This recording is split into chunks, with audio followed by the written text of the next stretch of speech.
So just let me quickly introduce Sean. I've known Sean since I was at Intel, actually, in 1994, so we've been hanging around together for a long time, but I haven't had a chance to work as closely with him as we've been in the past year or so.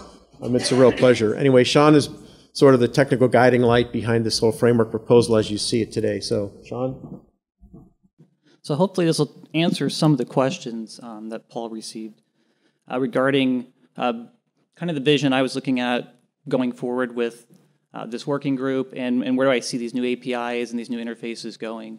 I'm not going to actually go through them. These are APIs I think we need to have. But I'm going to look at, if you've heard the term SFI at all, it just stands for Scalable Fabric Interfaces. This is kind of just a term I made up to describe this general proposal as to what we need from the APIs, what do we need beyond verbs, and the existing infrastructure for the applications.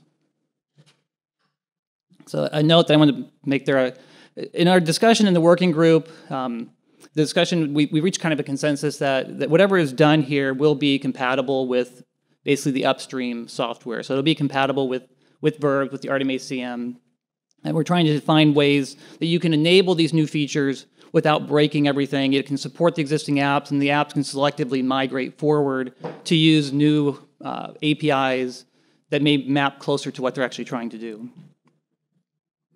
So from the charter, this goes back to kind of what Paul pointed out. The extensible open source framework, interfaces align with the applications and for high performance fabric services.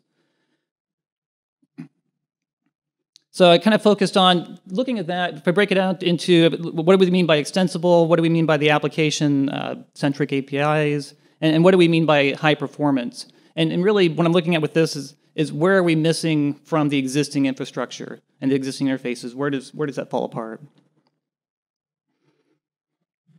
So looking to enable, one of the things looking at is what can we do to minimize the footprint? So if you look at MPI and other applications, there's a lot of order and data structures that has to be maintained. What can we do in that area? Can we do anything about it? We look at high performance. Again, we're trying to optimize the path from the application to the hardware. So we're not looking at just, this is an abstraction, it makes it easier for the application, but how can we actually optimize something that the application wants, but provide them a faster access path directly to the hardware? And application-centric, and at the end, what we want is analyze their application needs, figure out the best way to meet those needs, and then do it in some sort of coherent and concise manner. As Paul mentioned, the proposal I had put forth, that I won't really talk about in detail in this presentation, but is like the libfabric. And at the working group meeting, I believe Mellanox is going to present another alternative to how to meet these same sort of needs. And then extensible. Obviously, we need to be able to extend not just the current functions that are there, their use, add new functions, add new capabilities, and allow for what I call agile development, so we can say, okay, we want to have release of software maybe by the end of this year, and then every quarter we'll have new releases so we can plan out exactly, we don't know what it means to support collective operations. Obviously, we don't want to take MPI collective APIs and move them into this framework, but maybe there is infrastructure that we can use to help support collectives. I don't know what that means. Maybe it means something like active messaging or triggered operations or something along those lines where you can support collective operations without actually saying we're going to do barrier. So how can an API affect scalability? I'll look at it first from basically a minimal footprint. So when we talk about application scalability, does the API have an effect? And if I just look at communication. So what the application wants is reliable data transfers to thousands, if not millions, of different processes. So the current API for communicating, for connecting up applications that works across all interfaces, so it works across Ethernet, InfiniBand, iWarp, is the RDMA-CM. So if I start at the RDMA-CM calls, so if you want an application that can work across any fabric, you would make these calls. You'd have to allocate an RDMA connection, basically go through these steps. If I start breaking down this API, so you create this RDMA-CM ID that's kind of equivalent to your socket, but the RDMA-CM ID exposes this data structure. Listed up here is just struct RDMA route. every single endpoint that you're connecting through the RMACM, you store the source and destination address. You also have a path record that's stored per connection. So if you're connecting to 1,000 nodes, you're going to have this data repeated 1,000 times. Combined, you're looking at about 456 bytes of overhead, and that's per connection. So if you're going to do 1 million connections, right, that's 500 megabytes worth of data that you're having to maintain. Right? So that's obviously not going to work at scale. If we look at the API itself, these are the typical process the API takes. They're going to create this identifier. They need to resolve the address. That's going to map an IP address down to some hardware address. Then they're going to resolve the route for InfiniBand terms that does a path record query, followed by a connection. So it resolves an address. Using this API, you resolve an address one at a time. So you say, I want to resolve this address, and you give it the next address. So if you're 1,000 or 1 million addresses, you're doing it one at a time. Same thing with path records. It's 1,000 path record queries, or 1 million path record queries, one each time. And then for the best performance, you have this all-to-all connection model. What the applications really want is just reliable data transfers to thousands or millions of nodes. So applications are really wanting basically reliable unconnected. But our API really is built around a reliable connected model.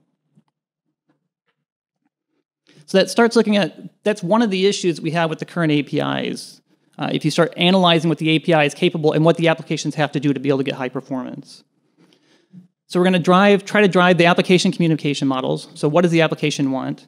Well, if we say they really want reliable unconnected, then what we look at from the API is there's certain hardware features that move us closer, but in kind of a step-by-step refinement, which going step-by-step is fine. Like shared receive queue is kind of a first step. XRC becomes another step. If you had some sort of dynamic connections, that might move you a little bit closer. But again, we're going step-by-step where the applications have to change every time. So what they want is really reliable unconnected. So why don't we build the API at that level, saying we want reliable unconnected, and then let the hardware move forward at its own pace in order to meet that need. We're going to look at optimizing the addressing. Rather than resolving each address or path record one at a time, allow the application to say, here are the addresses I'm going to connect to.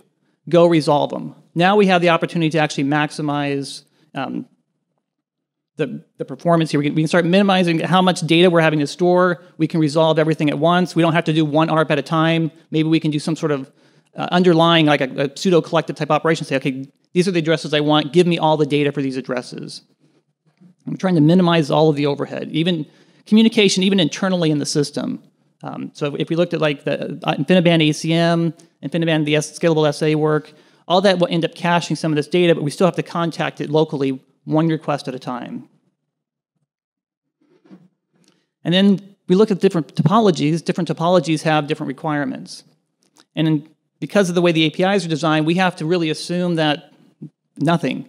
We don't know what topology we're dealing with. So we don't have any chance for optimization. Well, if we can allow some sort of mechanism to support multiple topologies, then we can now have different optimization techniques per topology. And this is some of the work, this is kind of even outside of this, within InfiniBand ACM work that we're doing for Scalable SA, is to be able to provide the same sort of infrastructure. So one of the concepts, this is one of the concepts that I added to in the libfabric and in one of the proposals, is the concept of like an address vector. This is just one example of how we might be able to meet some of these needs. So one, let the application insert data in groups, in ranges of addresses. So when a job schedule comes and assigns an application to a set of nodes, he'll give them ranges of jobs. Let's go ahead and take advantage of that. So again, this is just a very abstract example of how we might be able to do it. So you might have a table that says, I go from host 10 to host 1,000. And internally, the provider knows that, well, host 10 starts at base lid 50, and then every lid after that, it just increases, 51, 52, 53. So now, rather than having this large table, I can greatly reduce the amount of data I'm actually storing. Because the addresses line up nicely with host names or IP addresses, and my lids and my service levels end up being something very easy to derive. And maybe there's even an algorithm for this. I don't even have much of a table. I can algorithmically derive what this should be.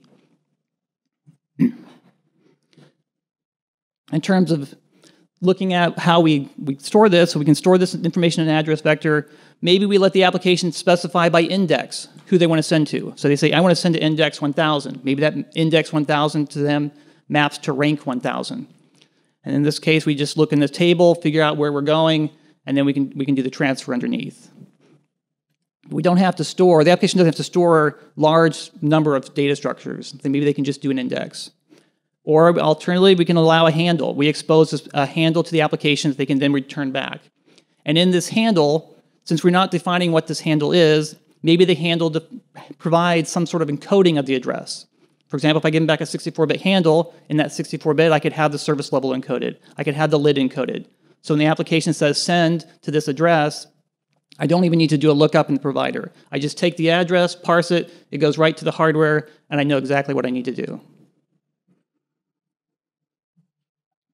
So we want to reduce how much data is being required on the node, and how much work is required to resolve these addresses on these large-scale jobs. And then the last part of trying to minimize this is, if I have this table, let me share it among multiple processes.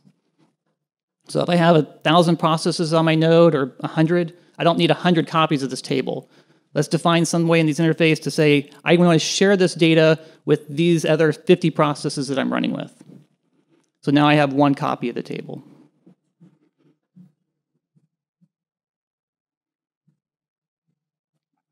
So higher performance. Can we get higher performance than verbs? So what I'm looking at here, and I've talked about some of these slides. If you were attending the working group meetings, a couple of these slides I've actually gone over there.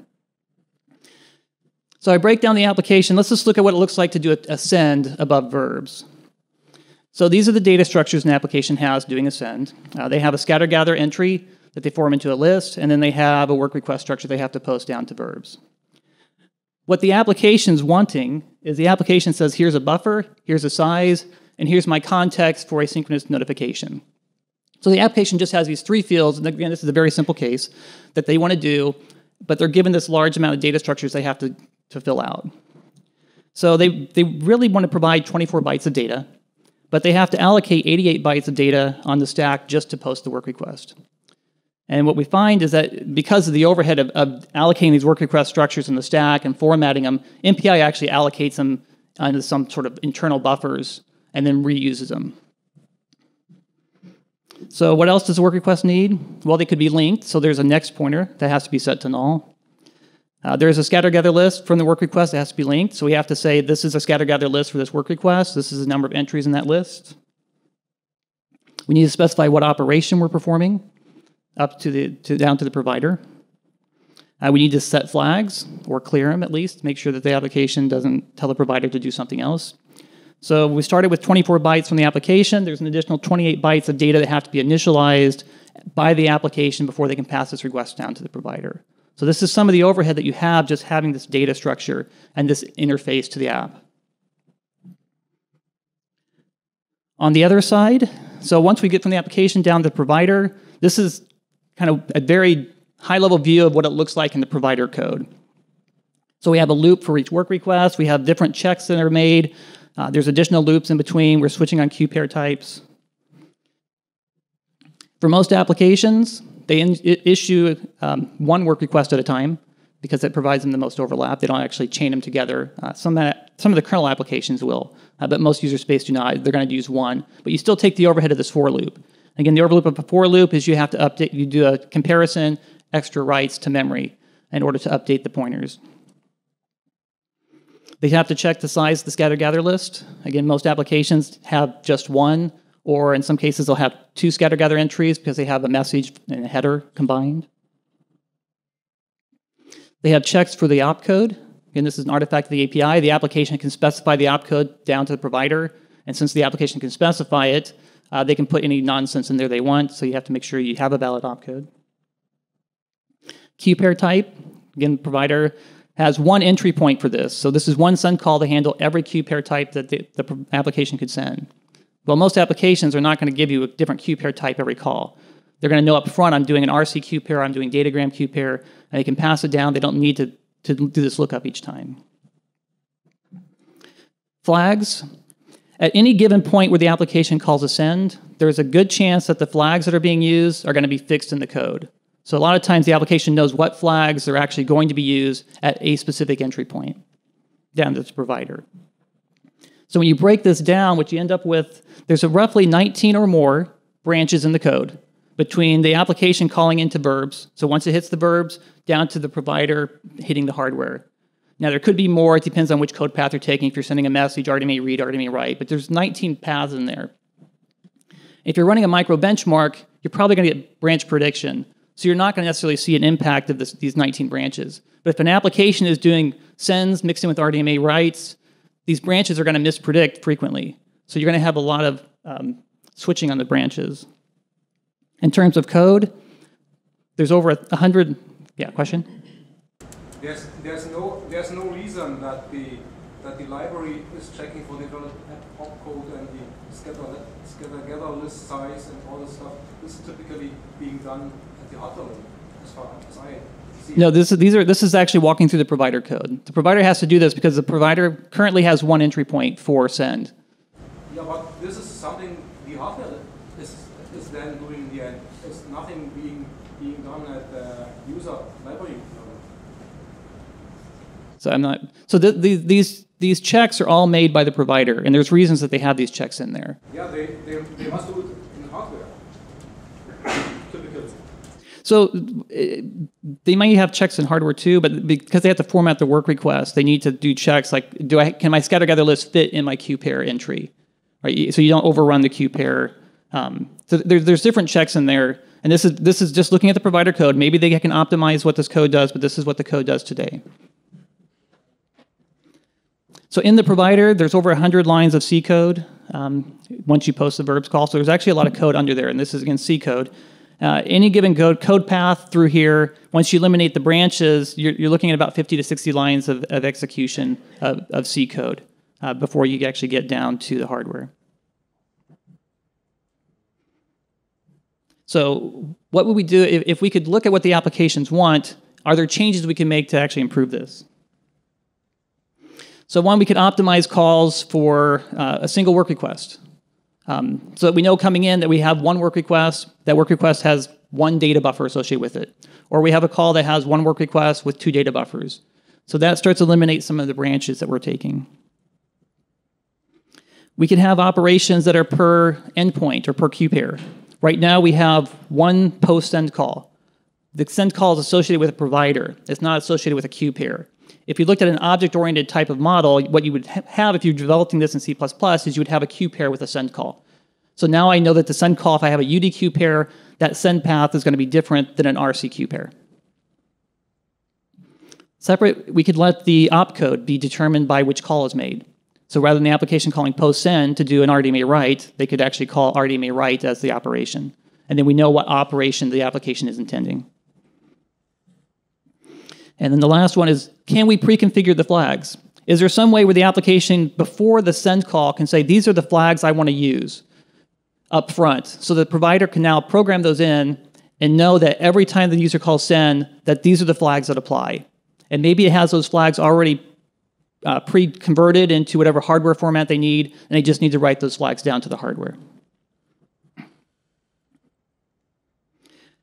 So from the send message call, again, we start at 50 to 60 lines of code once we reach the provider. If we have an optimized version of this, if you went through optimization method, you can go from the application doing, say, 9 writes to memory down to 3. And then in the provider code, we can reduce it from the 19 branches, whatever we had, down to maybe 2. If we had an optimized path that said, just send, here's one buffer, here's the length, just send this, post it directly to the hardware. So reduce our setup costs. We eliminate the loops and branches. The branches that do remain, these are likely to be predictable. These would be a check, for example, to say, don't overrun the send queue.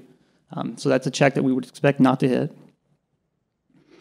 And we would select different optimization paths through the hardware. So you may not be able to get rid of this general send call. That may still have to exist because you want to support applications doing anything crazy. But there may be a lot of cases where they want to just do a send message with one buffer, a length, and that's it. And then you can have an optimized path down to the hardware that does this. Again, this requires an API change to actually the application to use it, and then from the provider level down to minimize that hardware path. In terms of completions, same sort of thing. If we look at the data structure that we have for completions, we look at what does the application look at? Well, in this case, the application maybe looks at the work request ID and byte length. So how much data was received and what was the request that was completed. So the app is forced from this API. They have to check the return code of, for example, in this case, poll CQ. They also have to check the status value of the work completion. So there's 2 checks they're having to make to see did they actually get a successful completion. As a developer, you have these large fields. Do these fields apply to you? Do these PKey, SL, SLID, do those apply on Ethernet, on Rocky, on iWarp? Is this InfiniBand? Do they even care? Right, is this applied to RC, Q pair versus UD? Just additional fields here that the applications have to look at. The provider doesn't know what the app's doing, so the the provider has to fill out all of these fields, even if the ones the apps don't care about. So the app wants to look at 2, the provider has to write out everything. Provider also handles, in this code, all Q pair types. So it doesn't know if it's completing data from RC or UDQ pairs, and it's going to have to read the completion, assume it could be either one, and fill it out. And our single structure here, this is 48 bytes. So it's likely if you just allocated 48 bytes on the stack, you might cross a cache line boundary. So what we want to do is reduce this even. Can we minimize the work completion? Again, we need to know what is the application going to do. Define some compact data structures. So maybe we have it as simple as we have a structure where the application says, I want the work request ID only. Right? The work request ID is the only field that's valid in an error case. So a lot of applications have to be able to deal with that's all they get. Can we separate out addressing information? So even if we have the PKey index or a service level or Q pair number, maybe the application doesn't need that. They may actually have information embedded in their message about the source of the message. So if we can let them pass in the addressing information separately, they could pass in null, for example, and not require that data to be extracted from the Q or the CQ. We can also optimize how errors are reported. Rather than errors coming back through this mechanism, maybe we can have an out-of-band mechanism where we can provide more error data, not just what the error was from the hardware, that vendor error codes, that then can be converted into vendor error strings. So somebody who gets an error, they can actually go collect more error information, pass it back to the provider and say, decode this for me and display in a log, what am I actually getting here? What is this error?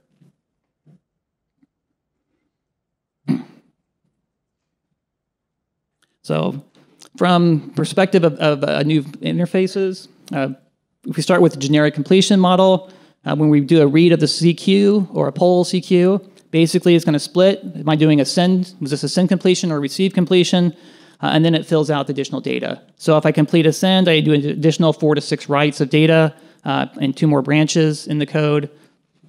On the receive side, there's anywhere from 10 to 13 additional writes of data, followed by 4 more branches in the code. So there's some branches and writes in the code that are going to be there regardless. These are the additional branches and writes because of the type of completion being submitted.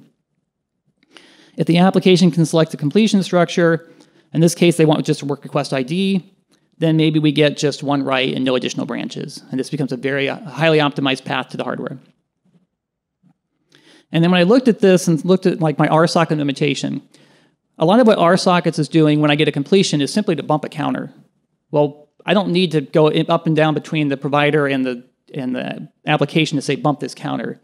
What I'd really like is a provider to bump the counter for me. So it can look and say there's 10 completions, they're all successful, bump the counter by 10, and just return. And then I can just read my counter. So what else? If we look at application-centric, what does that mean? So this is looking at the mismatch between the application and verbs at the high level. So this is looking at the number of instructions to implement MPI iSend. So this is the total number of instructions executed on, I think it's x64 processor, coming out through MPI iSend down to verbs, including all the work that's required by the application to actually get to the hardware.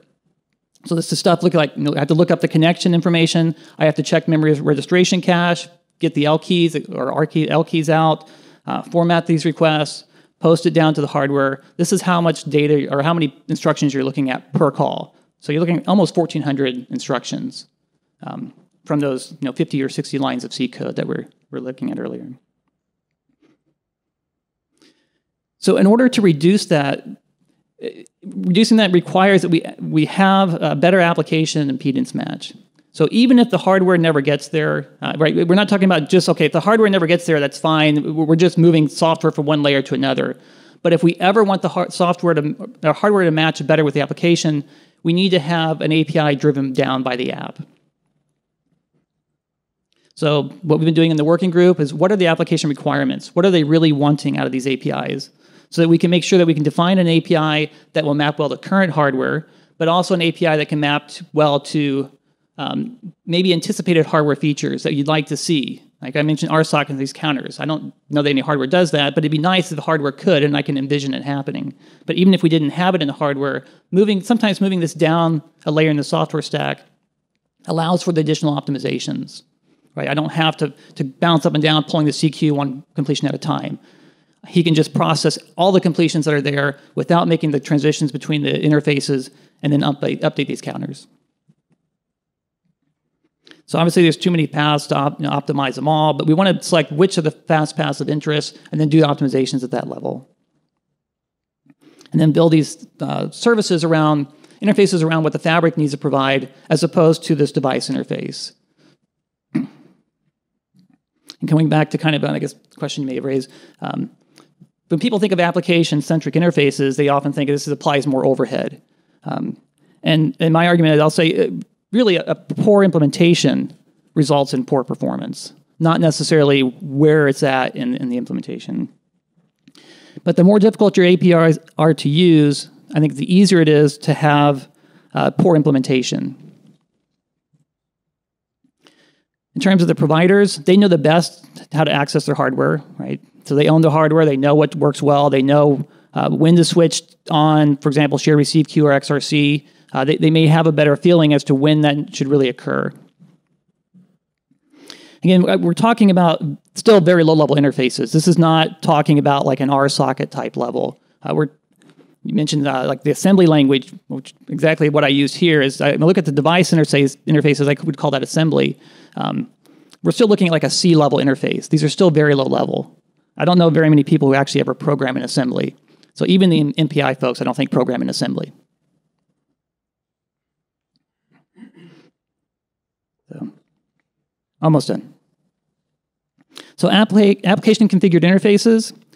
If the application is allowed to specify their communication model up front, for example, what's communication type they're using, what are the capabilities they're looking for out of the endpoint or the queue pair, and what are the data transfer flags, if they can specify this up front, now we can start optimizing at the provider level what software paths to the hardware that application should use. So at the provider, they may have, let's say, 3 different paths through their software to get to the hardware. So this is just, for example, to post a message send.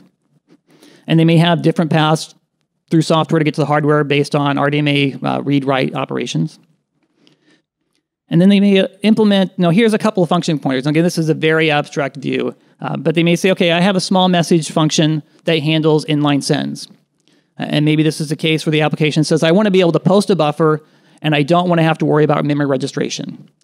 And the providers say, well, I can do that as long as they're doing very small messages, let's say 100, 200 bytes. They can have a very optimized path to the hardware for that sort of operation. It doesn't require memory registration. The application doesn't have to look it up, and it just writes the buffer directly inline. And then maybe they have a more generic function that says this handles any other type of send that the application may want to do. Same thing with large messages. They may have a set of calls that are really optimized around large messages. For RMA, they may have, here's a fast path way of doing a write, here's a fast path way of doing a read. Again, you'd be it's up to the provider. The provider gets to decide how many of these paths they want to maintain and manage in their software to get down to the hardware. But if based on configuration that the application provides into the endpoint, then the provider can map the endpoint down to the correct operations beneath. Again, this is a very object-oriented type of model. So the extensibility, try to go through this part fairly quick. And we're focused on trying to make sure we have longer-lived interfaces. And And what I think that requires is that the software needs to jump out in front of the hardware. What we have right now is the hardware jumps out in front, we move the software forward, the applications have to change. We move the hardware forward again, we move the Verbs API forward, the applications have to change. And we're in this mode where the hardware continues moving out, the software continues following, and the applications change every single time that's done. Well, if we know where we're going, let's move the software out to that level and then let the applications just code to it once. So obviously within this framework, we need to consider where is the growth. We don't know, we have a lot of ideas of where we might need to go, triggered operations, active messaging, maybe some sort of collective type of support. What does that look like? We need to make sure we have the capability to add that feature, even if we don't know what the feature is going to look like at the moment. Make sure when we're driving these features in, we're looking at from the application. So as from the application's viewpoint, if they need a new feature, how do we get those applications features fed into these APIs? And also support, for example, maybe a way to do prototyping. So if people want to look at, I don't know what collectives will look like, maybe there's a way we can provide, here's an experimental set of APIs that do some sort of collective support. Applications can start using and see, does it really match? And if it doesn't match, drop it and then redefine it. But maybe at least support some sort of prototyping effort or even vendor-specific extensions to all this. So, since I'm keeping from the break, I'll skip through the, whoops, went too far. So in terms of the extensions and what the API is trying to do, again, we mentioned earlier, we're trying to do like almost a time box release schedule. When we set out, we said, okay, maybe let's try to get something by the end of this year so that people knew that we're not going to try to drag this out. We're not trying to define the APIs and these things for the next 2 or 3 years. Let's set a target for the end of the year. And then we kind of agreed in the working group to say every 3 months, every quarter, we're going to have a new release. So people know exactly when they can add new features, when those features will be in and available. So we can start designing the interfaces for more capability, in anticipation of where we want things to go. But we may only document portions of it working. For example, we know that the RMA or RDMA interfaces, those are fairly well defined. We know how to handle stuff like message, send, receive. Those are fairly well defined. But there's other areas that may not be as clear, and we may not know if we have them right. Like atomic operations, I've defined a greatly expanded view based on what MPI needs. So do we have the right interfaces for atomic operations, for example? And maybe we don't define that as part of the initial release, but we have them defined and available. We just don't document that they're there. We don't want applications to actually use them. We'll just fail the calls. And then where possible, because I'm doing a very object model here, providing static inline wrappers kind of around these object calls to make it a little bit easier for the application developer to figure out how to use these calls. Because you end up doing function pointer. And Verbs does the same thing. When you call IBV post send, that's a static inline call that actually dereferences directly to the provider. So same sort of concept. So basically a general claim, if you start analyzing these APIs and what's required and the overhead involved, these sort of changes are really necessary. They're not really revolutionary. They're necessary in order to meet scalability, especially when we look at exascale. We need to reduce the software overhead and how much path there is between the application and the hardware, including communication, data transfers, how we deal with completions. All that needs to be focused on. And it really, I'm not sure there's, of the existing APIs, what really ends up remaining when you start breaking down where is the overhead of all of this. And this is kind of what Paul mentioned about composability. We want a solution where all of these pieces do fit together. That you're not calling some verbs call and then RDMA-CM, right? These are very separate libraries now, and there's coordination that you have to maintain between them, right? Why was that the case that we had these two libraries, right? That's just historical, but those two libraries should be the same, right? There should be one library that does it. You shouldn't have to allocate QPair and CMIDs to do connections. Again, that's a result of doing InfiniBand. Basically merge these together, make them work seamlessly together is what we're looking for. So, any questions? Since I'm keeping you from your break.